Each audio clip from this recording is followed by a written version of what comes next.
Cashless payment करना किसको अच्छा नहीं लगता। इससे आप भी सेफ रहते हैं और दूसरे भी सेफ रहते हैं। लेकिन कैशलेस पेमेंट करने के लिए ऐसे बहुत से प्लेटफॉर्म हैं जिनसे हम कैशलेस पेमेंट कर सकते हैं। तो आज हम उन्हीं सैकड़ों प्लेटफॉर्म में से एक ऐसे प्लेटफॉर्म के बारे में जानेंगे जो बहुत ही पॉपुलर है, जिसे शायद आप और आपके फैमिली मेंबर्स भी यूज करते होंगे। तो हेलो फ्रेंड्स, मैं अभिषेक, आपका एक नई और नॉलेजेबल वीडियो में स्वागत है। तो आज मैं आपको बताने वाला हूँ पेटीएम के बारे में, यानी कि इसकी कुछ इंटरेस्टिंग हिस्ट्री और कुछ फैक्ट्स के बारे में एंड अर्निंग मेथड के बारे में। तो पेटीएम एक Indian e commerce shopping website है जिसको 2010 में 197 कम्युनिकेशन द्वारा प्रारंभ किया गया था। पेटीएम के ओनर विजय शेखर शर्मा हैं, जिनका जन्म 14 जुलाई 1978 को उत्तर प्रदेश के अलीगढ़ जिले में हुआ था। इनके पिताजी स्कूल टीचर थे। विजय शेखर शर्मा की शुरुआती पढ़ाई अलीगढ़ के छोटे से कस्बे हरदुआगंज के हिंदी मीडियम स्कूल से हुई थी। इन्होंने सिर्फ 14 साल की उम्र में 12th पास कर ली थी और फिर उन्होंने 15 साल की उम्र में कॉलेज ज्वाइन किया और 1997 में एक यूनिवर्सिटी में इंडिया साइट .net शुरू की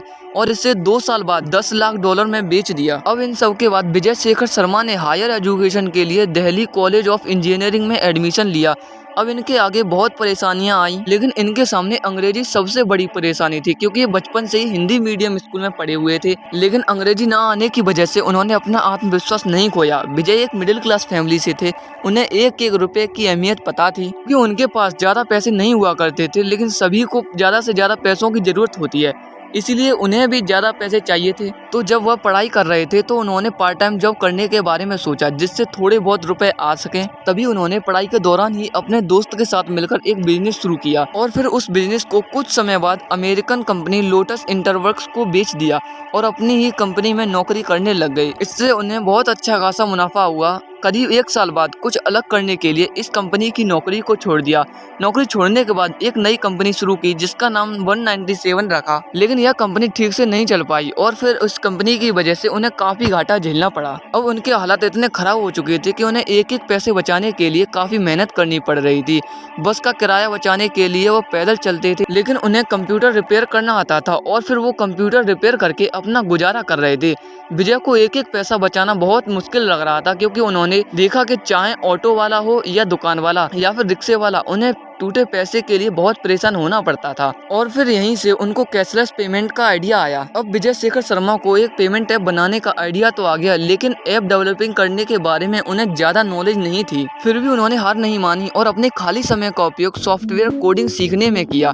विजय का बिजनेस सफर कॉलेज के दिनों में ही शुरू हो गया था, क्योंकि अपने खाली समय को बेकार नहीं किया करते थे। उन्हें जो भी काम अच्छा लगता था वो ज्यादातर उसी काम को किया करते थे और फिर उन्होंने अपने फ्रेंड के साथ मिलकर एक content management system India site .net बनाया। इसमें बहुत से इन्वेस्टर्स ने इन्वेस्ट किया। 2 साल बाद इसको भी $1 मिलियन में बेच दिया। इसके बाद $1 मिलियन से विजय ने 197 कम्युनिकेशन LTD नाम की एक मोबाइल वैल्यू एडेड सर्विस देने वाली कंपनी खोली। 197 कम्युनिकेशन मोबाइल के लिए तरह तरह के कंटेंट्स जैसे exam result, ringtones, cricket news, jokes, न्यूज़ेस प्रदान करती है। यह बिजनेस बहुत ही कारगर सिद्ध हुआ, क्योंकि इस बिजनेस की वजह से विजय शेखर शर्मा की सारी परेशानियां दूर हो गईं। विजय शेखर शर्मा कहते हैं कि बहुत समय तक उनके माता पिता को पता ही नहीं चला था कि उनका बेटा करता क्या है। वह बताते हैं कि एक बार माँ ने विजय शेखर शर्मा की संपत्ति के बारे में एक न्यूज़पेपर में पढ़ा तो मुझसे पूछा कि वाकई तेरे पास इतना पैसा है। फोर्ब्स मैगजीन ने विजय शेखर शर्मा की संपत्ति $2.4 बिलियन यानी कि भारतीय रुपयों में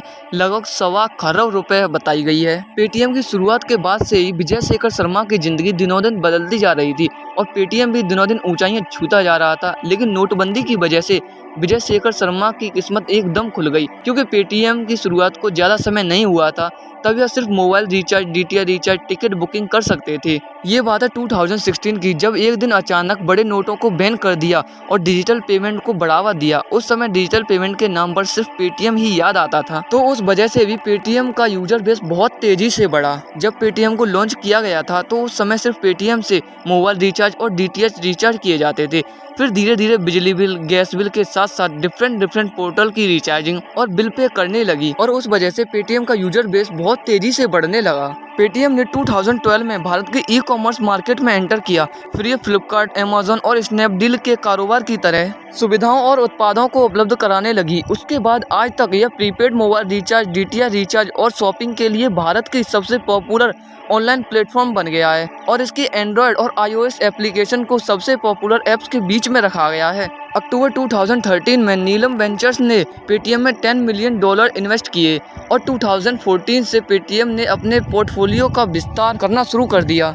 2014 में ही 40 लाख से अधिक भारत की सबसे बड़ी मोबाइल पेवेल पेटीएम वॉलेट को शुरू किया। यह सेवा उबर, बुक माई शो और मेक माई ट्रिप जैसे इंटरनेट कंपनियों के पास पे का बहुत पसंदीदा तरीका बन गया और 2015 में इसने बस ट्रेवल टिकट बुकिंग को जोड़ा, जिससे अब घर बैठे ही किसी भी बस की टिकट बुक कर सकते थे।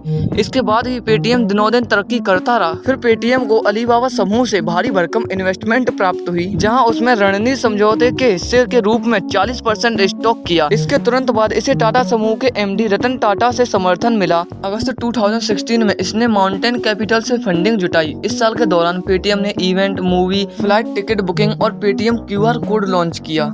2017 में पेटीएम ने पेटीएम पेमेंट बैंक लिमिटेड यानी PPBL नाम का नया बैंक लॉन्च किया। इसके अंतर्गत अब सभी पेटीएम वॉलेट को KYC वेरिफिकेशन के द्वारा पेटीएम बैंक में कन्वर्ट कर दिया जाएगा। पेटीएम के आने से कैशलेस पेमेंट को बहुत बढ़ावा मिला और उसी साल सॉफ्टबैंक ने भी पेटीएम में इन्वेस्ट किया, जिससे कंपनी का एवोल्यूशन $8 बिलियन हो गया। वर्कशायर हैथवे ने अगस्त 2018 में पेटीएम में 3% से 4% हिस्सेदारी के लिए $350 मिलियन का निवेश किया। 2017 तक पेटीएम 10 करोड़ से अधिक ऐप डाउनलोड्स को पार करने वाला भारत का पहले पेवेल ऐप बन चुका था। बेसिकली पेटीएम इंडिया के कंज्यूमर्स और मर्चेंट्स के लिए बहुत ही अच्छा डिजिटल इकोसिस्टम है। रेडसील के अनुसार पेटीएम ने कंज्यूमर्स की संख्या, मर्चेंट्स की संख्या, ट्रांजैक्शन की संख्या और 30 मार्च 2021 तक राजस्व के आधार पर भारत में सबसे बड़े पेवेल प्लेटफॉर्मों में से एक का निर्माण किया है। अब मेन पॉइंट आता है कि पेटीएम अपनी अर्निंग कैसे करता है। तो बेसिकली पेटीएम की अर्निंग करने के कई रास्ते हैं, जिसकी वजह से पेटीएम बहुत अच्छा प्रॉफिट जनरेट करता है। Number 1, transaction.